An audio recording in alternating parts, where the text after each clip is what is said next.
আমরা আমাদের প্রজেক্টকে build up করার ক্ষেত্রে content left, content middle, content right তিনটি স্তর তৈরি করতে সক্ষম হয়েছি এ পর্যন্ত।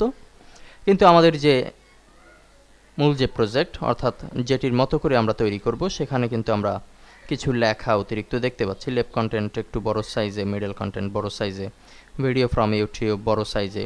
এখন আমরা সেই সাইজকে একটু বিল্ড আপ করব এবং পাশাপাশি ইউটিউবের ভিডিও, ব্লগ রোল এই জিনিসগুলো একই অধ্যায়ের ভিতরে ইনক্লুড করব।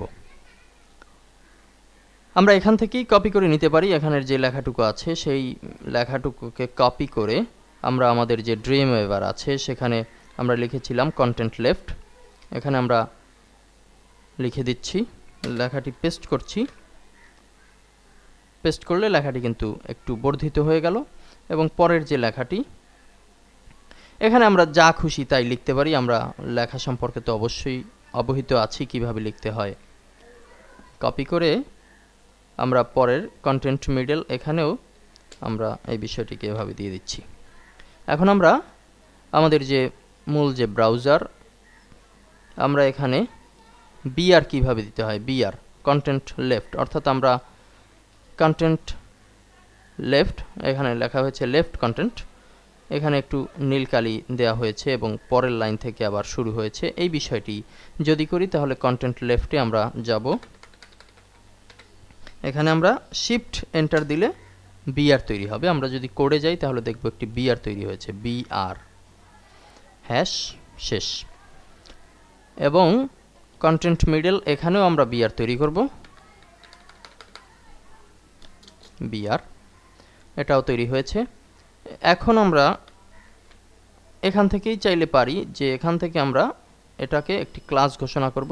হেডলাইন নামে একটি ক্লাস করা হয়েছে এবং আমাদের যে উপরের যে কন্টেন্ট মিডল এখানেও আমরা হেডলাইন ক্লাস ঘোষণা করব। আমরা হেডলাইন ক্লাস সিএসএসে স্টাইল সিএসএসে করেছি, ফন্ট সাইজ হবে 22 এবং কালার দিয়েছি একটি নীল কালার।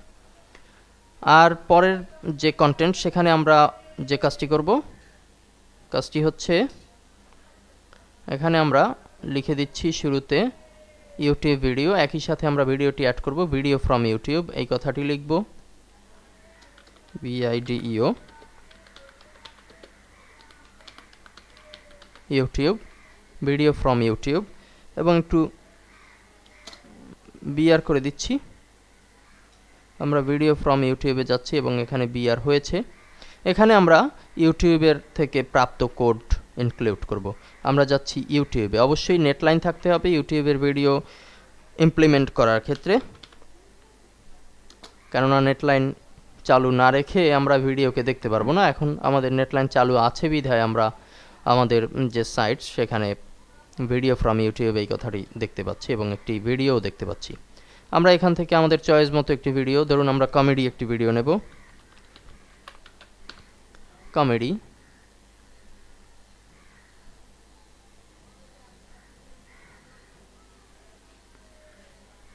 ফুটবল কমেডি এই ভিডিওটি যদি আমরা দেখতে চাই তাহলে আমরা এখানে ক্লিক করে ভিডিও এর নিচে এমবেডেড এখানে ক্লিক করব। এখানে একটি কোড পাওয়া গেল, এই কোডের আমরা একটু পরিবর্তন আনব। যেমন আমাদের এখানে সাইজ অনুযায়ী যে আমাদের এখানে কি সাইজে করা হয়েছে, আমরা এখানে ধরে নিয়েছি 250 250 সাইজ হতে পারে। এটি আমরা আমাদের এখানে যে স্টাইল ডট সিএসএসে রাইট কন্টেন্ট, কন্টেন্ট রাইট 263 দেওয়া হয়েছিল, এখানে কিছু প্যাডিং লেফট আছে, রাইট আছে, এই বিষয়গুলোকে মাথায় রেখে আমরা 250-এর একটি ভিডিও ইমপ্লিমেন্ট করব। আমরা এখান থেকে সাইজটিকে একটু রিসাইজ করি, আমরা নিচে কাস্টম সাইজের এখানে ওয়াইড 250 লিখে দিলে আমরা 212 হাইট পাবো।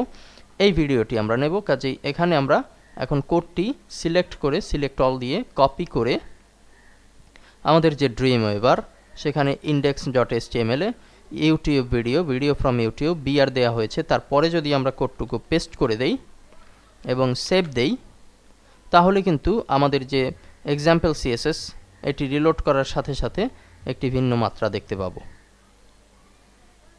আমরা কিন্তু ফুটবল কমেডি টপ 10 এই নামে একটি ভিডিও পেলাম, এবং ভিডিও ফ্রম ইউটিউব এটিকে এখনও পর্যন্ত আমরা নীল অবস্থায় পাইনি, কেননা আমরা এখানে যে কাজটি করা দরকার ছিল, এখানে ক্লাস ধরিয়ে দিতে হবে হেডলাইন। এখন আমরা সেভ দিলে বিষয়টি কিন্তু ক্লিয়ার হয়ে যাবে। আমরা আমাদের যে মূল প্রজেক্ট তার মতো করেই পাচ্ছি। ভিডিও অ্যাড করা হলো এবং সকল কন্টেন্টের হেডলাইনগুলোকে একই অবস্থায় দেখতে পাচ্ছি। এখন আমরা আমাদের ব্লগ রোল এই অপশনটি ব্যবহার করব। ব্লগ রোল, এখানে আমরা 3টি সাইটকে ইমপ্লিমেন্ট করেছি। এই বিষয়টি যদি আমরা করতে যাই তাহলে কি করতে হবে, আমরা এই যে ভিডিওটি আছে এখান থেকেও আমরা করে নিতে পারি। আমরা এখানে যদি একটা প্যারাগ্রাফ তৈরি করি, অর্থাৎ এন্টার ক্লিকের মাধ্যমে প্যারাগ্রাফ, আমরা চাইলে দ্বিতীয় প্যারাগ্রাফেও লিখে দিতে পারি। আমরা লিখছি blog roll, BROGROLL, blog roll, এবং পরবর্তীতে আমরা এখানে প্যারাগ্রাফ তৈরি করার মাধ্যমে দিতে পারি, কিংবা আমাদের বিআর তৈরির মাধ্যমেও নিচে নামিয়ে আনতে পারি। আমরা যদি এভাবে দিই তাহলে একটু বেশি হয়ে যায়, এ কারণে আমরা বিআর তৈরি করব। বিআরের মাধ্যমে আমরা লিখে দিচ্ছি, ধরুন nextborishal.com, আমাদের যে সাইটটির নাম nextborishal.com। এখানেও আমরা বিআর তৈরি করব শিফট এন্টার ক্লিকের মাধ্যমে। alherabd.com, নেক্সট দিচ্ছি google.com, এরকম আপনার ইচ্ছে মতো। এখন ব্লগ রোলকে যে কাজটি করতে হবে, ব্লগ রোলকে আমাদেরকে হেডলাইনের মতো করে দিতে হবে। ক্লাস দিচ্ছি হেডলাইন।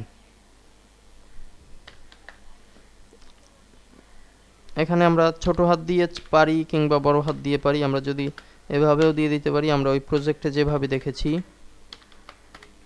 www দিয়ে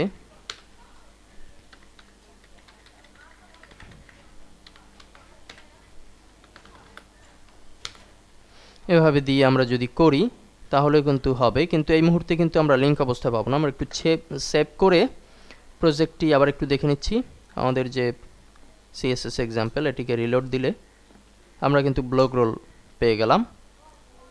এখানে এই মুহূর্তে কিন্তু আমরা লিঙ্ক অবস্থায় পাইনি এগুলোকে। দেখুন আমাদের মূল প্রজেক্টে কিন্তু এটি একটি লিঙ্ক অবস্থায় আছে।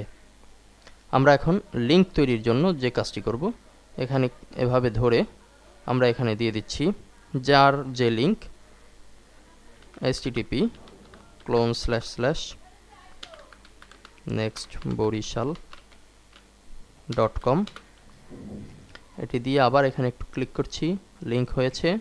আমরা আলহেরাবিডির জন্য লিখে দিচ্ছি http://alherabidi.com। পরের যে লিঙ্ক google.com এর জন্য লিখে দেব http://google.com। এই কথাটি লিখে এখন যদি আমরা সেভ দেই এবং আমাদের ব্রাউজারে যদি আরেকবার রিলোড দেই, এখন কিন্তু আমরা লিঙ্ক অবস্থায় পাচ্ছি। এখানে কিন্তু লিঙ্ক হচ্ছে, কিন্তু আমরা দেখতে পাচ্ছি যে আমাদের যে মূল প্রজেক্ট টেমপ্লেট সেখানে কিন্তু লিঙ্কটি একটু চেঞ্জ হচ্ছে, কাছে নিলে লাল হচ্ছে, আগে ভিন্ন কালার ছিল। এই যে একটু ভেরিয়েশন, এই ভেরিয়েশনটিও আমরা এখন তৈরি করব। এটি করার জন্য আমাদের যে কাজটি করতে হবে, আমরা আমাদের index.html ফাইলের পেজ প্রপার্টিস, নিচে যে প্রপার্টিস অপশন আছে সেখান থেকে পেজ প্রপার্টিসে যাব। এখান থেকে লিঙ্ক থেকে আমরা ধরিয়ে দিচ্ছি লিঙ্ক কালার, এটি দিচ্ছি এরকম একটি কালার, এবং রোল ওভারের ক্ষেত্রে দিচ্ছি লাল ধরনের একটি কালার, লাল একটি কালার। এই দুটি কালার দিয়ে আমরা অ্যাপ্লাই ওকে এই কাজটি করলে সেভ দিয়ে যদি আমরা ব্রাউজারে যাই তাহলে দেখতে পাবো রিলোড দিলেই আমাদের কিন্তু এখানে লিঙ্ক পরিবর্তন হচ্ছে, এখানে কিন্তু কালারের ভেরিয়েশন চলে এসেছে। এভাবে করে খুব সহজেই কিন্তু আমরা আমাদের CSS টেমপ্লেটকে নিজেদের মনের মতো করে কারুকাজ সমৃদ্ধ করতে পারি।